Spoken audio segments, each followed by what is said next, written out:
Paint അടിക്കാൻ അറിയാൻ വയ്യാത്തവർക്ക് വേണ്ടിയാണ് ഈ പറയുന്നത്. ഇത് ബക്കറ്റിൽ നമ്മൾ പെയിൻ്റ് എടുത്തിട്ട് ഇതുപോലെ ഉരുട്ടണം.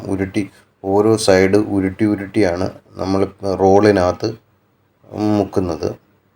റോളിനകത്ത് പെയിൻറ്റ് പറ്റാത്തക്ക രീതിയിൽ മുക്കുന്നത്.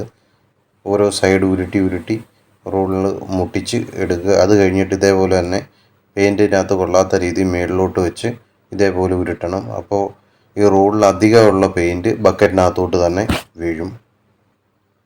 അതാകുമ്പോൾ നമ്മൾ തട്ടടിക്കാനായാലും ഭിത്തി അടിക്കാനായാലും എടുത്താൽ നമ്മുടെ ദേഹത്തും തറയിലും ഒന്നും ഒരുപാട് വീഴാത്ത രീതിയിൽ നമുക്കിതുപോലെ ഉരുട്ടി എടുക്കാം.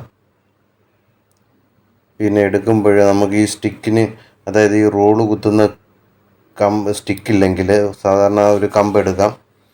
ഒരു വട്ടക്കമ്പോ ചീനിയുടെ കമ്പോ നല്ല നീളത്തിലുള്ള വളവില്ലാത്ത രീതിയിലുള്ള ഒരു കമ്പ് എടുക്കുക.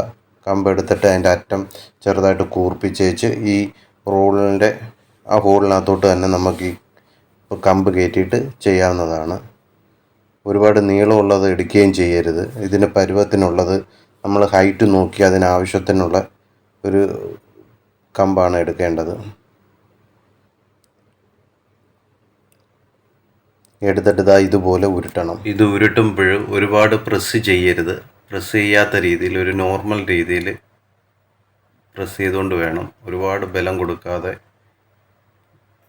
വേണം ഉരുട്ടാൻ. ഒരുപാട് ബലം കൊടുത്തു കഴിഞ്ഞാൽ ആ റോളിലുള്ള പെയിൻറ്റ് മൊത്തവും തറയിൽ നമ്മുടെ ദേഹത്തുമായിട്ട് വീഴും. അതുകൊണ്ട് ഒരുപാട് ബലം കൊടുക്കാത്ത രീതി വേണം നമ്മൾ ചെയ്യാൻ. അതുപോലെ തന്നെ പെയിൻ്റ് എടുക്കുമ്പോൾ ഏത് കമ്പനിയുടെ പെയിൻ്റ് ആണെങ്കിൽ തന്നെയും 1 ലിറ്ററിനകത്ത് 400 മില്ലി വെള്ളം ചേർക്കാവുന്നതാണ്. ഭിത്തി ഉരുട്ടുമ്പം പ്രത്യേകം ശ്രദ്ധിക്കേണ്ടത്, നമ്മൾ താഴെ നിന്നും മുകളിലോട്ട് വേണം ഉരുട്ടാൻ. അതെല്ലാം മേളിയും താഴോട്ട് ഉരുട്ടുമ്പോൾ റോളിലുള്ളത് പെയിൻ്റെല്ലാം പെട്ടെന്ന് തറയിലോട്ട് ഒലിച്ചു വീഴാൻ സാധ്യതയുണ്ട്. അതുകൊണ്ട് എപ്പോഴും ശ്രദ്ധിക്കേണ്ടത് താഴെ നിന്ന് മുകളിലോട്ട് ഉരുട്ടുന്നതാണ് ഏറ്റവും ഉത്തമം. അതാകുമ്പം പെയിൻറ്റ് താഴെ ഒരുപാട് ഒലിച്ച് വീഴത്തുമില്ല.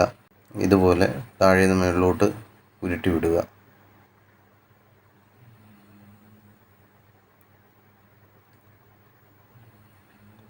ഉരുട്ടുമ്പം പ്രത്യേകം ശ്രദ്ധിക്കണം, അത് എല്ലായിടവും കൊള്ളത്തക്ക രീതിയിൽ റോള് കറക്റ്റ് രീതിയിൽ തന്നെ നമ്മൾ ഭിത്തിയിൽ കറക്റ്റായിട്ട് ടച്ച് ആവണം.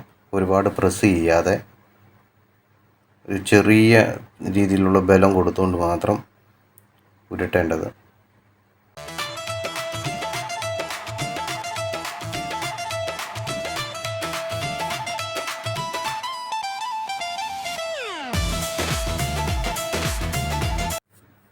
നമുക്ക് പെയിൻ്റ് അടിക്കാനുള്ള റോള്, എക്സ്റ്റീരിയർ റോള് കുറച്ചുകൂടെ നല്ലത്. പുട്ടിയിടാത്ത ഭിത്തിയിൽ എക്സ്റ്റീരിയർ റോളാണ് നല്ലത്. നൂല് കൂടുതലുള്ള ഒരു വലിയ നൂലിൻ്റെ റോളാണ് കുറച്ചുകൂടെ നല്ലത്.